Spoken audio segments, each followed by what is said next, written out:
किस्मती से वो मेरी भी मार। सीरियल मन्नत हर खुशी पाने की में आया बेहद इमोशनल ट्विस्ट, जहां मन्नत की मां का निधन हो चुका है। गमगीन माहौल में मन्नत अपनी मां का अंतिम संस्कार करती नजर आती है।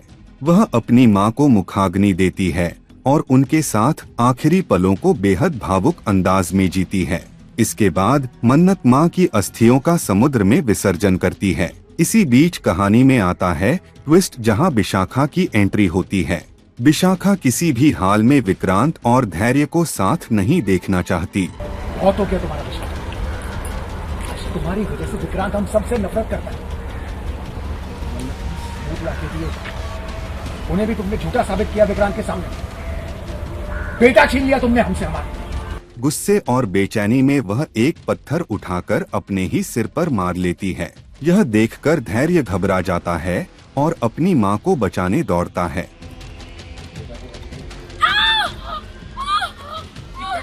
लेकिन विक्रांत को गलतफहमी हो जाती है कि धैर्य उसकी मां को नुकसान पहुंचा रहा है। इसी वजह से वह धैर्य को पीछे से पकड़ लेता है। इसके बाद विक्रांत और धैर्य के बीच जबरदस्त हाथापाई शुरू हो जाती है। हिम्मत कैसे हुई मेरी मां को हाथ लगाने की? विक्रांत क्या कर रहा है से वो मेरी भी मां। दोनों ही गुस्से में होते हैं और कोई भी पीछे हटने को तैयार नहीं होता। रॉनी बीच बचाव करने की कोशिश करता है, लेकिन हालात और बिगड़ जाते हैं। गुस्से में विक्रांत धैर्य की गर्दन पकड़कर उसे कार पर दबा देता है। हालांकि धैर्य किसी तरह खुद को छुड़ाता है और फिर से दोनों के बीच झगड़ा बढ़ जाता है। तुम्हारे जैसे भाई से अच्छा होता कि मेरा कोई भाई नहीं होता।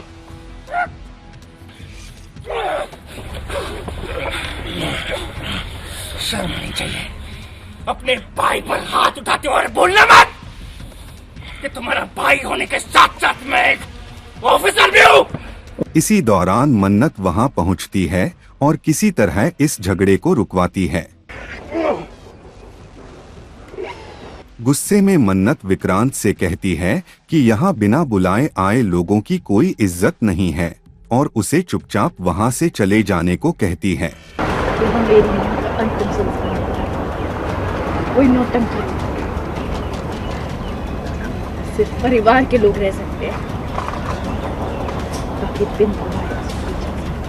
मन्नत की बात सुनकर विक्रांत शांत हो जाता है। विक्रांत चलो यहाँ से, मैं तुम्हें और तकलीफ में नहीं देख सकती। विक्रांत प्लीज चलो।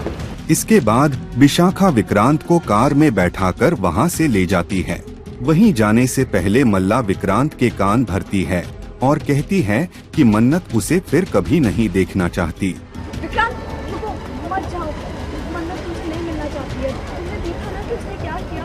मैंने जब उसे बताया कि विक्रांत और शांति यहाँ पे आए हैं तो उसने साफ साफ कह दिया कि विक्रांत से मिलना तो दूर की बात है, मैं रिश्ता भी नहीं रखना चाहती है।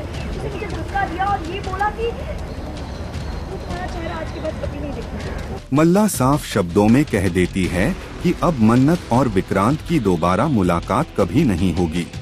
अब देखना दिलचस्प होगा कि इस गलतफहमी और टकराव का आगे की कहानी पर क्या असर पड़ता है। चलो